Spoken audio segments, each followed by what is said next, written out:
big thrills of MLB DFS is trying to decipher which small samples you should reject and which ones you should accept. And it's tough because when you're dealing with small samples, you're going to be wrong a lot of the time. But it can also allow you to potentially buy into players people are hesitant to buy into, or buy low on players who have not done well, but there may be signs of regression. Last night I was trying to set against Jose Berrios. That did not work, obviously. I was working with a small sample and it went wrong.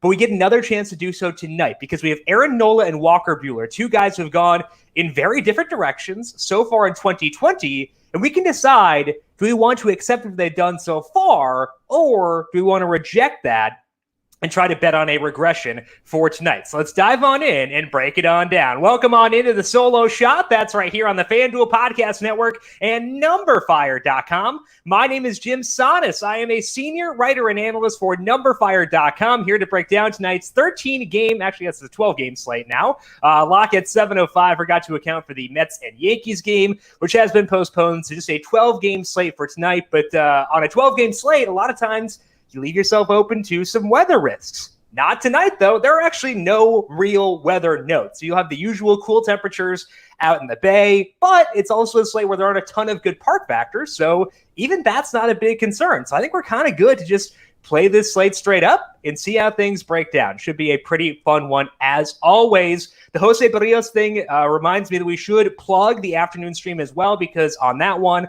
I talked about how I was lower on him, or lower on the Brewers, because I read a piece by Eno Saras talking about how Berrios was bound to rebound.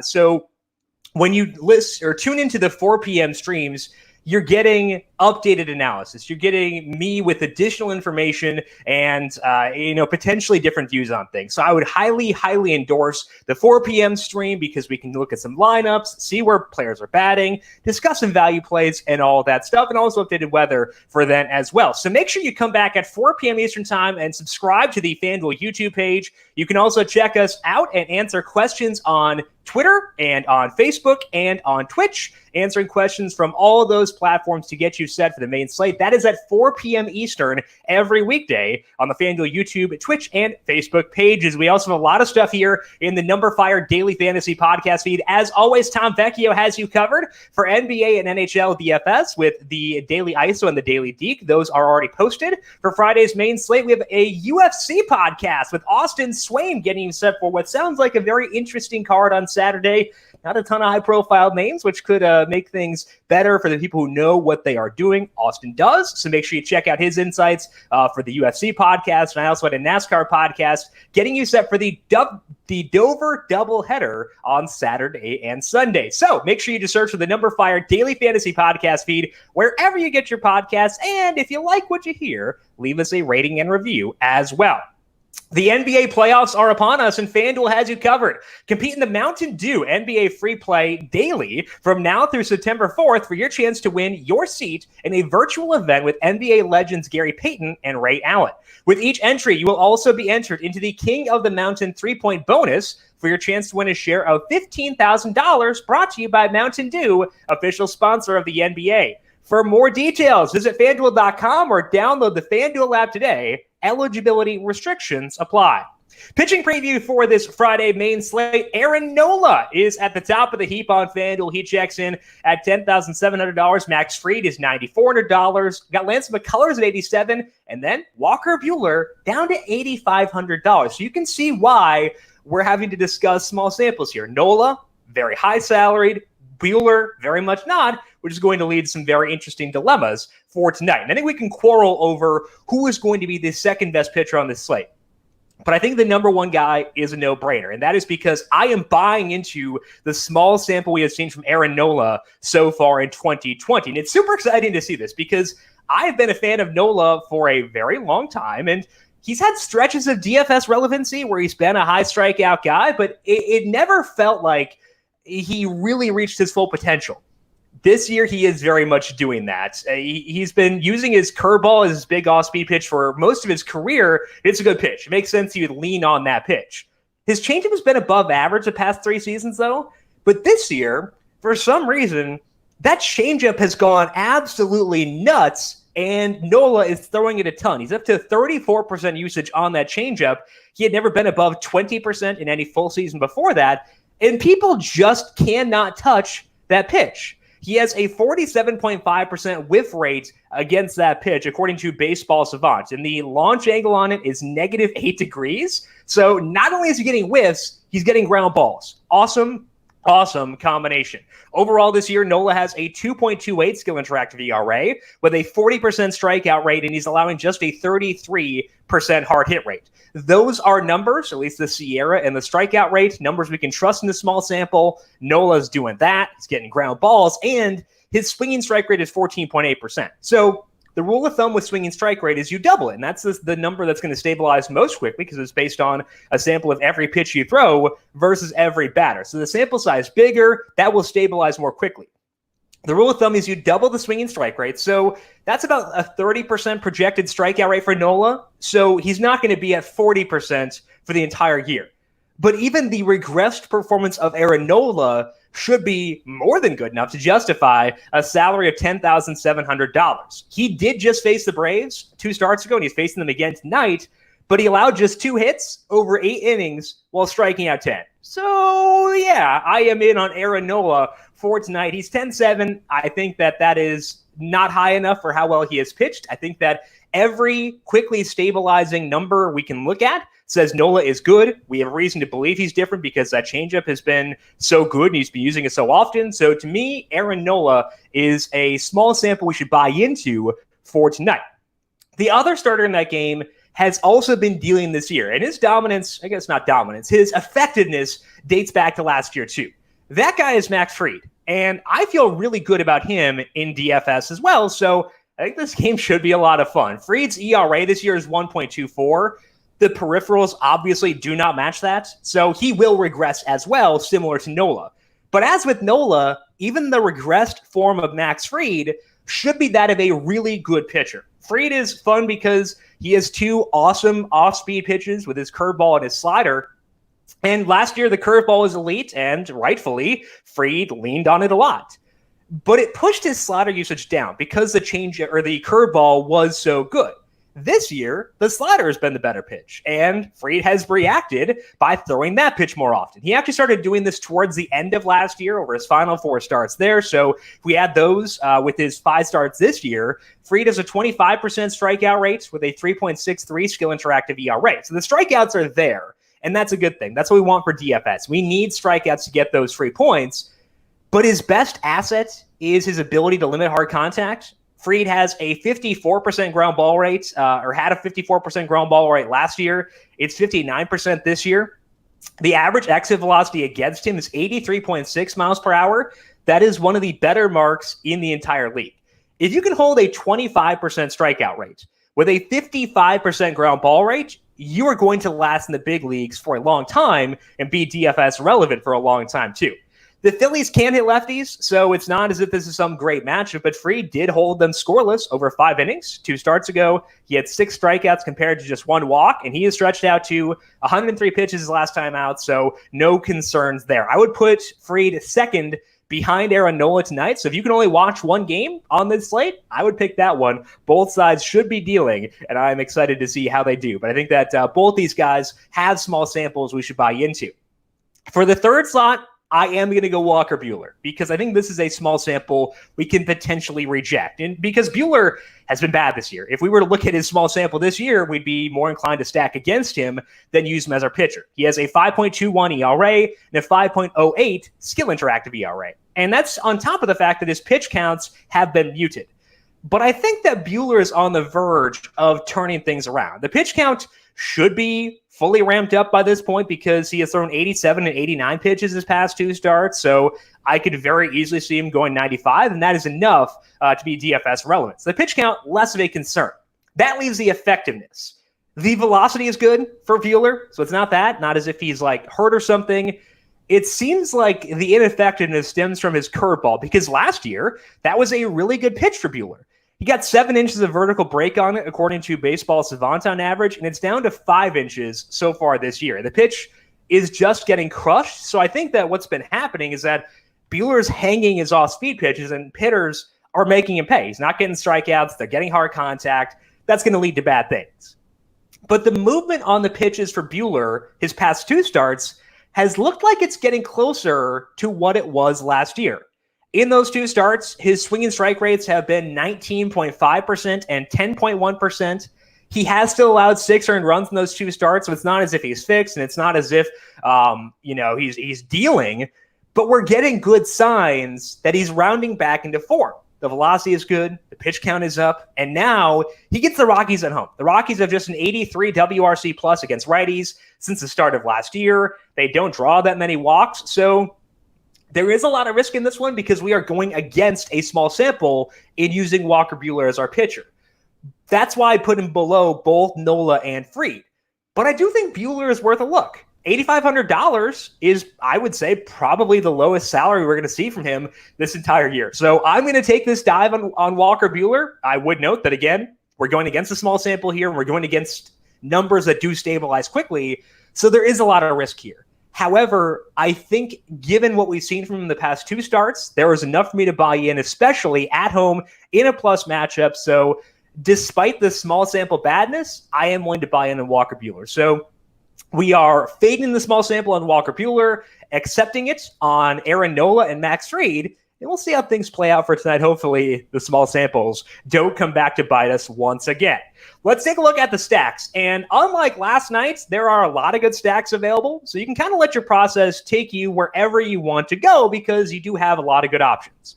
One route I love is stacking the Dodgers against John Gray. I still think, it's still pretty hot in Los Angeles, decently hot. It's not as hot as it was before, but it's hot enough for the ball to fly a bit better than it usually does out there. And Gray is still really struggling so far this year.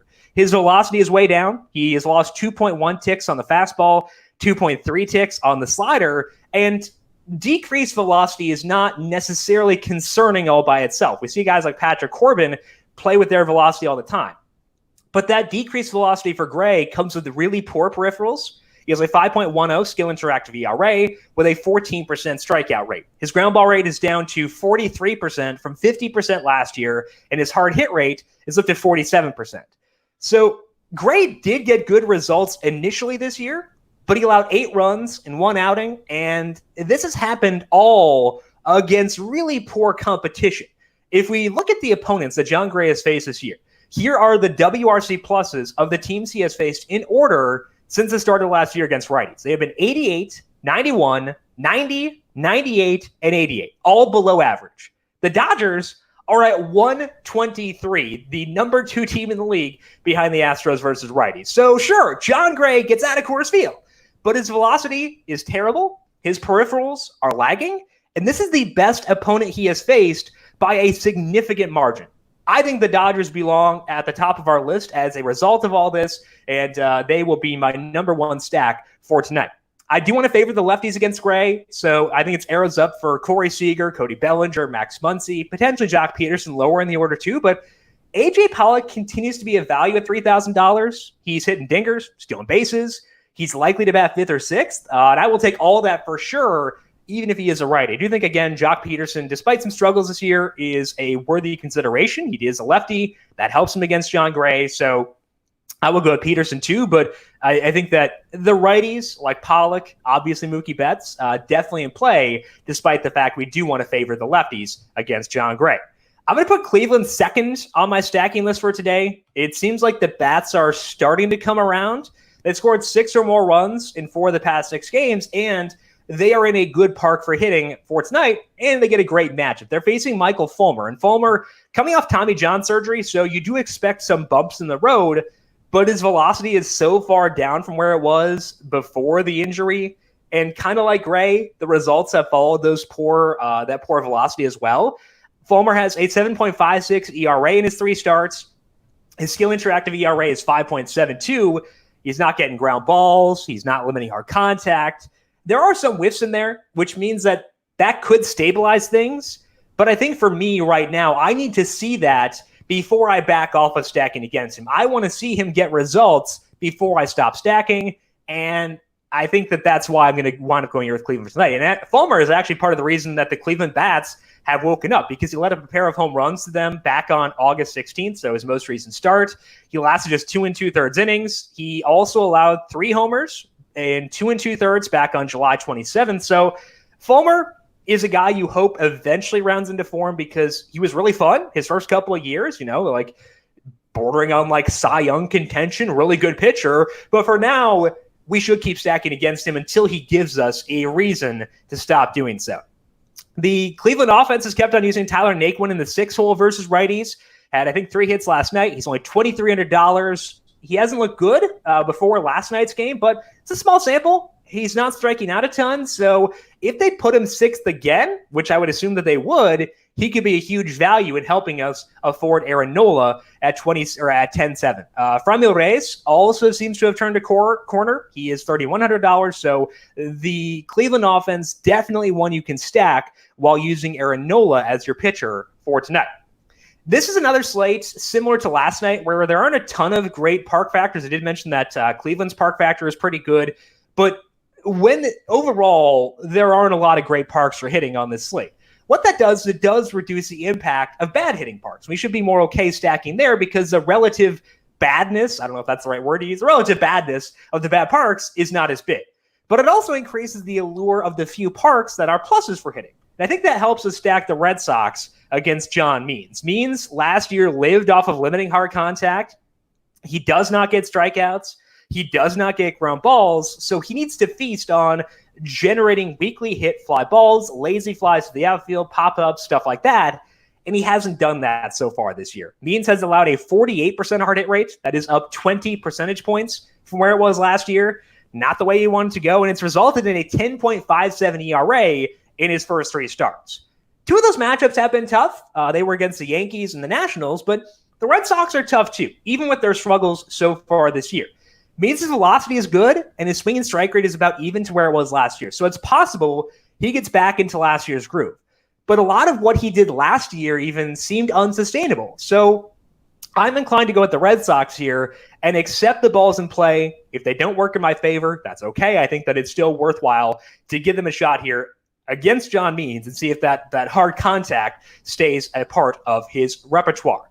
We talked last night about buying low on Xander Bogaerts and JD Martinez. Bogaerts hit a home run. Martinez hit one to the warning track. Kind of thought it might go, but didn't quite get there. And now they get to face a lefty. So I'm back in on them once again. Kevin Pillar and Christian Vasquez are the value plays here. They tend to hit first and fifth against lefties. Both have good numbers versus lefties since the start of last year. So I do like that. Michael Chavis is probably safe. He has finished 7 of the past 8 starts that he has made. Just know that he could leave the game for Mitch Moreland. So I would proceed with caution here because, defensively, Mitch Moreland is still really good. So once the lefty leaves, they could decide to put Moreland in the game. So I would proceed with caution with Michael Chavis. But if both Chavis and Moreland start, then I'd be super intrigued by Michael Chavis, and I would bump him up. I think he's safe right now, but there is that slight risk that he does leave for Mitch Moreland. So he's in play. Just know that there is that risk that he could leave early for a defensive replacement or for a pinch hitter. Let's transition into things to watch, but actually stick with that exact same game.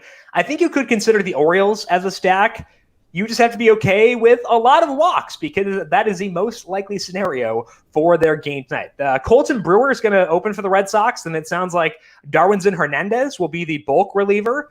And both those guys walk a ton of dudes. Brewer is at a 12% walk rate this year. He was at 13% last year. Hernandez had an 18% walk rate in the majors last year. It was 21% in the minors. Those are really, really big numbers. So they're going to let up base runners, and that's a good thing for Baltimore. It's just a question of whether they will allow enough balls in play for an Orioles stack to pay off. They very well could. So the Orioles do work. I just wouldn't put them at the top of my list because of the balls in play concern, but they are a team I will have shares of for tonight in case the walks get really out of control. We can get a couple of big home runs out of that Orioles offense. So the Orioles and the Red Sox both on my list for tonight. Going back to that park factor discussion, I think we can be more willing to stack a bad park here because there aren't many elite parks. And as a result of that, I do like the Angels against Mike Fiers. Fiers has really struggled so far this year. He has a strikeout rate that's below 10%. His hard hit rate allowed is 45%. And the Angels can definitely do some damage. So I think the Angels very well could have been in the top 3 stacks. And if you like them more than Cleveland or you like them more than Boston, I would be very okay putting them higher on this list. Tommy La Stella and Brian Goodwin are $2,700. Shohei Ohtani at $3,000. You can use those guys in order to afford either Mike Trout or Anthony Rendon, or to get to Aaron Nola. So I think the Angels are a high-quality stack for tonight. I put them above the Orioles first tonight, so the Angels at worst 4th on my stacking list for this evening. Finally, I am interested to see what Chad Kuhl can do tonight. He is returning from Tommy John surgery, so he's been slowly ramping things up from a pitch count perspective, but he did go 78 pitches his last time out, and he was decently effective. He had 6 strikeouts over 5 innings. That's not bad. But he did still let up hard contact. He's still gotten lots of swings and misses, even as he has stretched out. But the hard contact issues from before his injury are still there. So Chad Kuhl, before the injury, got a decent number of strikeouts, let up a lot of hard contact. If he can increase that strikeout rate, which he's done so far this year, it's possibly could be, like one of these volatile DFS pitchers, not quite like an old version of Robbie Ray, but maybe like in that mold where he could go for 10 strikeouts or he could let up 10 earned runs. So I'm interested in Chad Kuhl, see what he does tonight, see which of those numbers sticks. I'm not using him in DFS yet, but he is someone I want to watch to see if we can buy in the future or potentially stack against him depending on where those strikeouts go.